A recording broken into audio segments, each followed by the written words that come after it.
No Salmo 17, nós vemos Davi orando a Deus, em que ele pede que Deus atente para a sua justiça e mais uma vez ele clama sobre proteção contra os seus inimigos, tendo a chance de ele, Davi, se aquecer debaixo das asas do Todo-Poderoso. Hoje nós vamos analisar mais uma vez, dentro das palavras do Rabino Chaim Kanievsky, que lições esse salmo tem a nos ensinar. Continue conosco.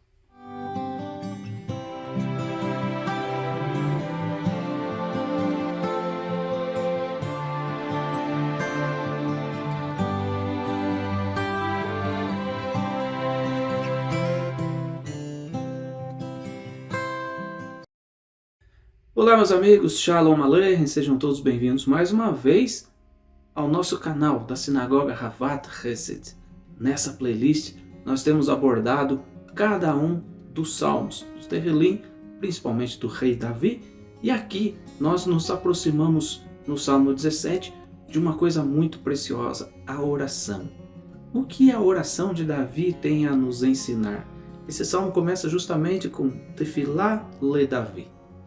Oração sempre é algo muito particular, muito pessoal, mas se a gente atentar para a maneira como Davi e os demais tzadikim, os demais justos da Bíblia, dirigiam as suas orações a Deus, nós podemos certamente aprender lições preciosas para a nossa vida.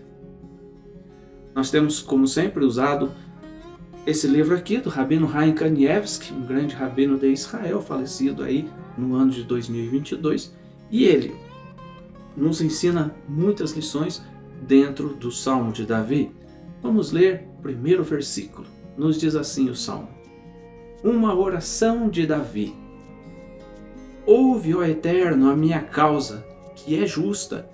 Atente ao meu clamor e escuta a minha oração, pois ela não provém de lábios enganosos. No livro, nós temos escrito que frequentemente as pessoas vêm até o Rabino Chaim Kanievsky com os seus questionamentos em áreas buscando o que eles devem fortalecer na sua vida espiritual para alcançarem o sucesso, seja na área que for. E o Rabino Chaim Kanievsky invariavelmente aconselhava as pessoas: oração, oração. Não há nada tão eficaz quanto a tefilá. Não há nada tão precioso quanto a sua oração diante de Deus. Rav Chaim expressava rapidamente e repetidamente, toda vez que as pessoas o questionavam, que o melhor esforço que alguém pode empreender na sua vida espiritual para ter sucesso é rezar com kavaná, com intenção, com devoção, continuamente a Deus. Seja para aqueles que procuram por uma forma de combater seu Yetzer Hará, sua má inclinação, seja por aqueles que vêm buscando como aumentar a sua fé para alcançar uma cura de alguma enfermidade, alcançar a cura completa, ou qualquer outra área. A resposta do Rabino Chaim Kanievsky basicamente era: sempre aumente a frequência das suas orações, a frequência e a intensidade da sua prece. E isso nos ensina uma coisa muito relevante: o reconhecimento de que tudo vem de Deus. Eu quero deixar aqui alguns exemplos de oração para você. Se você, por exemplo, necessita de mais recurso financeiro, se o seu recurso já não está sendo suficiente, se você está passando por dificuldades econômicas, a maioria das pessoas acredita que trabalhar mais ou estudar mais, talvez essa seja a resposta. Talvez seja isso que eu devo fazer. Mas talvez orar mais a Deus, porque Ele é o dono de toda a riqueza. E Ele pode nos ajudar.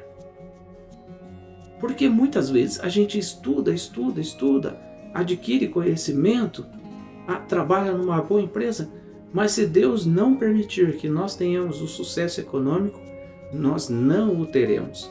Você pode ganhar grandes recursos, grandes somas de valores financeiros, mas se Deus não te permitir o sucesso econômico, pessoas que ganham salário mínimo viverão mais felizes e com mais condições do que você. Então, experimente ao invés de trabalhar mais, porque trabalhar mais também vai te afastar mais de Deus. Quanto mais você trabalha, menos tempo te sobra para qualquer outra atividade. Quanto mais você estuda, menos tempo sobra para Deus. Então experimente inverter essa equação. Experimente orar mais. Talvez aí esteja a resposta para a sua prosperidade financeira. Se nós necessitamos de uma cura também, o que a gente normalmente faz? Normalmente tomamos mais medicações, aumentamos a quantidade de remédios, buscamos médicos, os melhores e mais caros médicos, mas talvez aí também a resposta seja orar a Deus. Porque Deus, como disse o próprio salmista, Deus conhece cada parte do nosso corpo. De uma forma tão maravilhosa Deus nos formou. E Ele, ao nos formar, significa que Ele sabe cada um dos órgãos, cada pedacinho do nosso corpo, cada célula. Então talvez se a gente orasse mais a Deus, seria mais relevante do que buscar médicos. Esse é o poder da oração. O poder da oração frequentemente pode ser visto no fato de que, apesar das repetidas orações de Moshe Rabbeinu, por exemplo, para tentar demover Deus, e alcançar a permissão divina para que ele entrasse na terra prometida, em Eretz Israel, os nossos sábios nos dizem que se ele tivesse orado uma vez mais, talvez Deus tivesse dado a ele a oportunidade de entrar na terra prometida. Isso não significa que a oração de Moisés não tenha sido ouvida. Para aqueles que dizem que já derramaram seus corações em oração a Deus sem sucesso, muitas vezes as pessoas falam isso, mas eu oro e Deus não me ouve, Deus não me atende, Deus não volta para mim, seus ouvidos, o que eu faço a mais? Rabino Chaim Kanievski aqui, ele cita a Guemará, e a Guemará no Tratado Talmúdico de Berahot 32b, nos fala muitas coisas sobre a oração, sobre o poder da oração. O Rabino Ramá, filho do Rabino Haniná, disse: uma pessoa que orou e viu que não foi atendido, deve orar novamente, como está escrito: espere no Senhor, fortaleça-se, deixe seu coração tomar coragem e espera no Senhor. Salmo 27, versículo 14. Deve-se voltar para Deus com esperança e, se necessário, voltar para Deus novamente com mais esperança ainda. Sobre Moshe Rabbeinu, esse mesmo capítulo, no Talmud em Berahot 32b, nos diz assim: o Rabino Elazar disse: esta história prova que a oração é maior do que as boas ações sem oração. Tosafot nos dizem: não há mais ninguém maior na realização de boas obras do que Moshe Rabbeinu, o nosso mestre, Moisés, o nosso mestre. No entanto, o seu pedido foi concedido, embora de maneira limitada. Seu pedido para entrar na terra de Israel foi concedido apenas por meio da oração, quando Deus permitiu a ele que subisse na montanha e olhasse para a terra prometida. Porque inicialmente se afirma: não me fale mais nisso. Mas logo, justaposto a isso, logo na sequência está escrito: sobe ao cume do monte e vê a terra. Olha que impressionante. Então isso mostra que mesmo grandes ações nem sempre são capazes de nos beneficiar. Deus quer ouvir a nossa oração.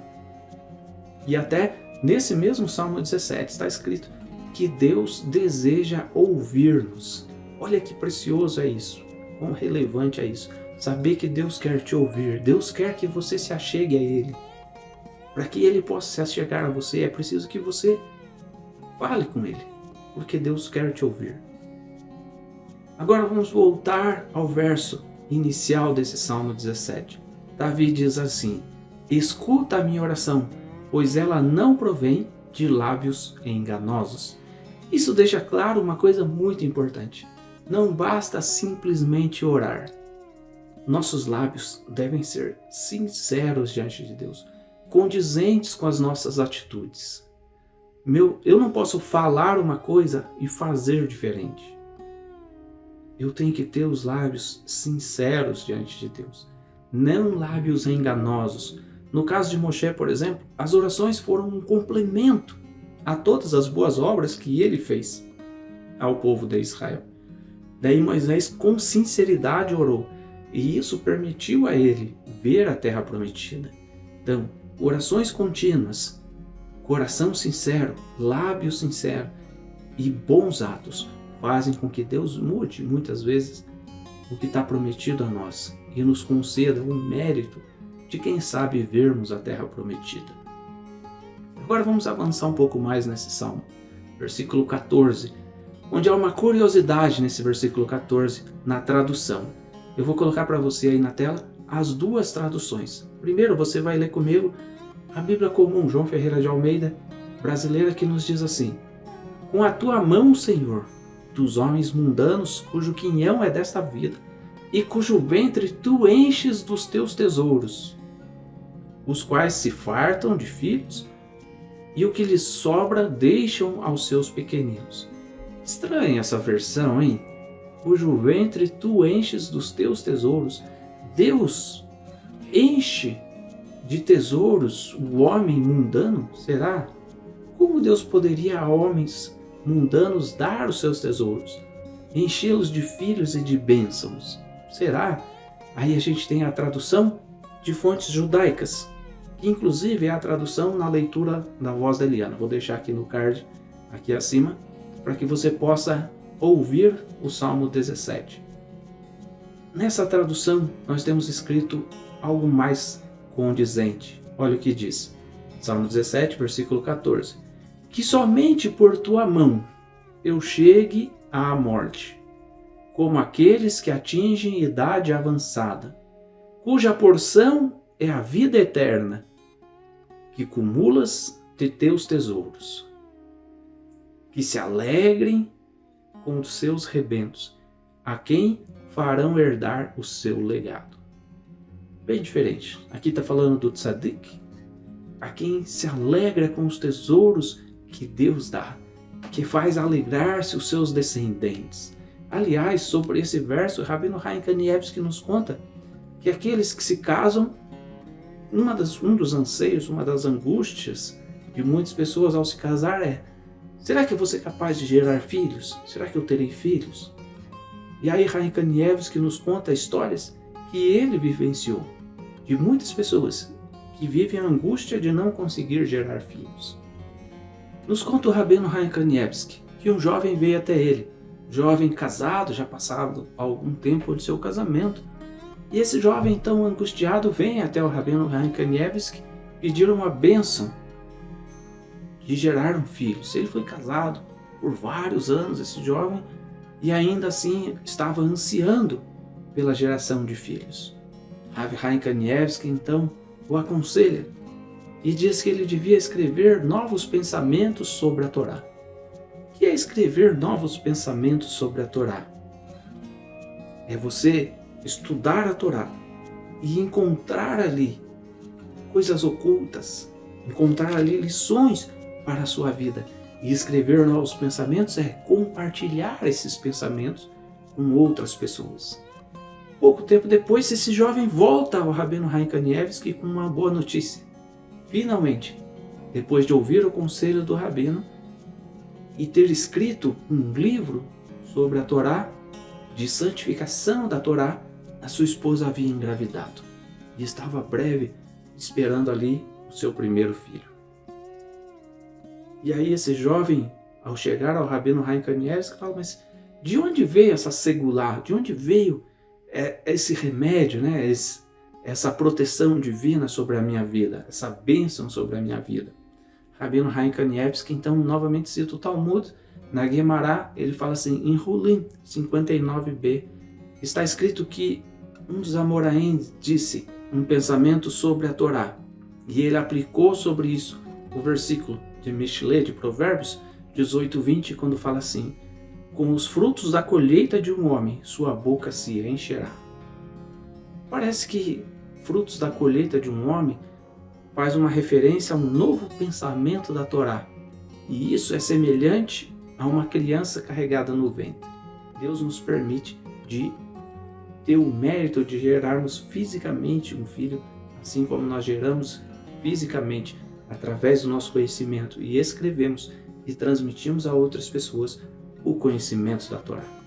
E Chaim Kanievsky dava esse mesmo conselho a várias pessoas.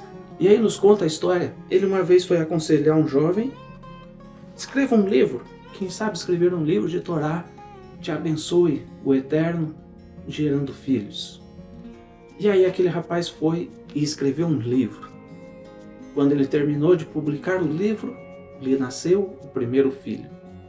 Passa mais um ano, 2 anos, aquele rapaz ele publica uma nova edição ampliada desse mesmo livro. A esposa engravida e gera um segundo filho. Mais um ano, ele publica a 3ª edição do livro. A esposa gera para ele o 3º filho. E ele gera até o 4º filho. E o Rabino Chaim Kanievsky foi procurado então pelo pai desse jovem. Ele fala: olha, meu filho contou uma história de que você falou para ele que se ele publicasse um livro de Torá, Deus o abençoaria com filhos, e ele já está no 4º filho. Como pode ser? Que bênção! E o Rabino Chaim Kanievsky fala para aquele pai: se teu filho continuar a publicar mais livros, mais e mais Deus o abençoará com filhos. O que a gente aprende aqui? Que o estudo e o desenvolvimento de novos aprendizados dentro da Torá, além da publicação, ou seja, de revelar esse conhecimento a outras pessoas, nos permite alcançar a bênção de gerarmos, seja filhos espirituais e seja também filhos físicos do ventre das nossas esposas. De fato, muitos escritores têm seus livros como filhos. Eles pegam o livro: esse aqui é meu filho. Fui eu que criei, fui eu que escrevi esse livro. E Deus permite que através desse compartilhar da sabedoria da Torá, a gente possa gerar filhos. Isso nos leva a uma nova reflexão. O que estamos publicando? O que estamos escrevendo? O que estamos escrevendo nas nossas redes sociais? Será que são pensamentos de Torá? Será que ao entrar no meu perfil de rede social, seja ela qual for, as pessoas elas verão palavras de Torá? Ou verão palavras de homens mundanos? Se for palavras de Torá, mais perto estamos de gerarmos bons filhos.